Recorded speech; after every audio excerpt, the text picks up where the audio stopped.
Hello dears, എല്ലാവർക്കും ചെമ്പനീർപ്പ് latest episode വിശേഷങ്ങളിലേക്ക് സ്വാഗതം. ഇന്നത്തെ ആ ഒരു എപ്പിസോഡിൽ നമുക്ക് കാണുവാൻ സാധിക്കുന്നുണ്ട് നമ്മുടെ ശ്രുതി ആ ഒരു മസാജ് ചെയ്യാൻ പോയ സ്ഥലത്ത് തന്നെയാണ് നമ്മുടെ പലിശക്കാരനുള്ളത് അല്ലെ.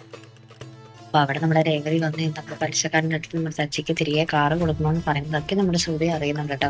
അപ്പൊ നമ്മുടെ ശ്രുതിയെ കാണുമ്പോൾ ആദ്യം ഒന്നും പത്രമൊന്നും ഉണ്ടെങ്കിലും പക്ഷെ രേവതി കാര്യമുള്ളതൊക്കെ നമ്മുടെ പലിശക്കാരൻ്റെ അടുത്ത് പറയുന്നുണ്ട്. അദ്ദേഹത്തിന് തെറ്റ് പറ്റിപ്പോയതാണ്, അദ്ദേഹത്തിന് വേണ്ടി ഞാൻ മാപ്പ് ചോദിക്കുന്നു എന്നൊക്കെ പറഞ്ഞിട്ടുണ്ട്. പക്ഷെ അദ്ദേഹം ആ ഒരു പലിശക്കാരൻ സമ്മതിക്കുന്നില്ല കേട്ടോ. സച്ചി നേരിട്ട് വന്ന് എല്ലാവരുടെ മുന്നിൽ വെച്ച് എന്നോട് മാപ്പ് പറഞ്ഞാൽ മാത്രമേ ഞാൻ അവന് കാറ് കൊടുക്കുകയുള്ളൂ എന്നൊക്കെ പറഞ്ഞ് നമ്മുടെ പലിശക്കാരൻ എപ്പോഴും വാശിയിലാട്ടോ.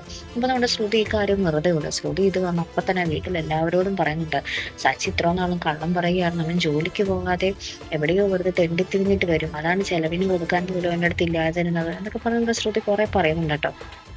അപ്പോഴാണെങ്കിൽ നമ്മുടെ രേവതി ഇതൊക്കെ കേട്ടിട്ട് സഹിക്കാനാവാതെ നടന്ന കാര്യങ്ങളൊക്കെ പറയുന്നുണ്ട്. സച്ചി ഏട്ടൻ്റെ കാർ അന്ന് അയാൾ പിടിച്ചുകൊണ്ട് പോയായിരുന്നു. അന്ന് ഇതേപോലെ കുറച്ച് പ്രശ്നമൊക്കെ ഉണ്ടായിരുന്നു. അതിനുശേഷം സച്ചി ഏട്ടൻ ഒരു അപ്പാർട്ട്മെന്റിലെ എല്ലാ കാറുകളും കഴുകുന്നൊരു ജോലിക്കാണ് പോയിരുന്നത്. സച്ചി ഏട്ടൻ വെറുതെ വീട്ടിലൊന്നും ഇരുന്ന് തിന്നിട്ടില്ല എന്നൊക്കെ പറഞ്ഞ് നമ്മുടെ രേവതി കുറെ പറയുന്നുണ്ട്. ഞങ്ങളുടെ കാര്യം ഞങ്ങളുടെ ചിലവ് ആരും നോക്കേണ്ട ആവശ്യമില്ല, സച്ചിയേട്ടൻ എല്ലാ മാസവും തന്നെ പോലെ എപ്പോഴും സച്ചിയേട്ടൻ തന്നോളും എന്നൊക്കെ പറഞ്ഞ് നമ്മുടെ രേവതി സച്ചിയെ ഭയങ്കരമായിട്ട് സപ്പോർട്ട് ചെയ്യുന്നുണ്ട് കേട്ടോ. ഇപ്പൊ ഇതൊക്കെ അറിയുമ്പോൾ നമ്മുടെ അച്ഛൻ ഭയങ്കര സങ്കടമാവും കേട്ടോ. നീ എന്താ കാറ് കഴുകുന്ന ജോലിക്ക് പോകുന്നത്, നീ അതിനൊന്നും പോകണ്ട, എനിക്ക് പെൻഷൻ കാശ് കിട്ടുന്നുണ്ടല്ലോ, അതുകൊണ്ട് നമുക്ക് ജീവിക്കാം, എങ്ങനെയെങ്കിലുമൊക്കെ തട്ടിമുട്ടിയും പോകാം എന്നൊക്കെ പറഞ്ഞ് നമ്മുടെ സച്ചിയോട് പറയുന്നുണ്ട് കേട്ടോ. അപ്പൊ അതിനുശേഷം നമ്മുടെ രേവതി മുറിയിൽ പോയ ശേഷം നമ്മുടെ രേവതിയോട് സച്ചി പറയുന്നുണ്ട്, നീ എന്തിനാ ഈ കാര്യങ്ങളൊക്കെ പറയാൻ പോയത്, ഞാൻ പലിശക്കാരൻ്റെ അടുത്ത് സംസാരിക്കാൻ പോയി, എന്തിനാ അയാളൊന്ന് എന്തിനാണ് അത്രയും ദേഷ്യപ്പെട്ടെന്ന് അറിയോ, ഞാൻ അയാൾ തല്ലാൻ പോയ കാര്യം എന്താണെന്ന് അറിയോ എന്നൊക്കെയാണ് നമ്മുടെ രേവതിയുടെ അടുത്ത് പറയുന്നത് കേട്ടോ.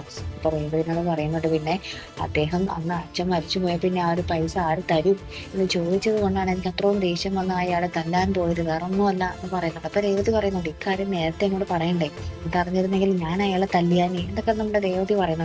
അപ്പൊ ഇവർ ഈ കാര്യങ്ങളൊക്കെ സംസാരിക്കുന്നത് അച്ഛൻ വേണ്ടിയാണ് കാശ് ചോദിക്കാൻ പോയപ്പോൾ സച്ചിൻ ആ ഒരു പ്രശ്നത്തിൽപ്പെട്ട് കാറ് പോയതെന്നൊക്കെ നമ്മുടെ അച്ഛൻ ഈ പറയുന്നതൊക്കെ അച്ഛൻ പുറത്തു നിന്ന് കേൾക്കുന്നുണ്ട് കേട്ടോ, മുറിയുടെ പുറത്തു നിന്ന്. അതിനുശേഷം നമുക്ക് കാണാൻ സാധിക്കും നമ്മുടെ സച്ചിയുടെ ആ ഒരു കാറ് വിറ്റില്ലേ, ആ ഒരു ഇപ്പോൾ സച്ചിയുടെ ശരിക്കും ആ സ്വന്തം കാർ വിറ്റിട്ടുണ്ടായിരുന്നു മുതലാളി ഒരു 4 ലക്ഷം രൂപയ്ക്ക്. അപ്പൊ ആ ഒരു കാർ വിറ്റ ഒരു വീട്ടിലേക്ക് നമ്മുടെ രവീന്ദ്രൻ നമ്മുടെ സച്ചിയുടെ അച്ഛൻ പോകുന്ന ഒരു ദൃശ്യങ്ങൾ തന്നെയായിട്ട് നമുക്ക് പിന്നത്തെ ആ ഒരു എപ്പിസോഡിൽ കാണാൻ സാധിക്കുന്നത്. എന്തായാലും നമുക്കറിയാം നമ്മുടെ അച്ഛൻ സച്ചിക്ക് ആ കാർ തിരികെ മേടിച്ച് കൊടുക്കുന്ന ഒരു രംഗങ്ങൾ തന്നെ ആയിരിക്കും പ്രേക്ഷകരെ നമുക്കിനി വരുന്ന എപ്പിസോഡിൽ കാണുവാൻ സാധിക്കുന്ന കേട്ടോ. അപ്പൊ എന്തായാലും മറക്കാതെ കാത്തിരുന്ന് കാണും. അപ്പൊ ഇതുപോലെ പ്രൊമോ റിവ്യൂസിനും എപ്പിസോഡ് റിവ്യൂസിനും ഒക്കെ നിങ്ങൾ മറക്കാതെ ചാനൽ സബ്സ്ക്രൈബ് ചെയ്യുക. അടുത്തൊരു വീഡിയോയുമായി വരുന്നത് വരയ്ക്കും ഗുഡ് ബൈ.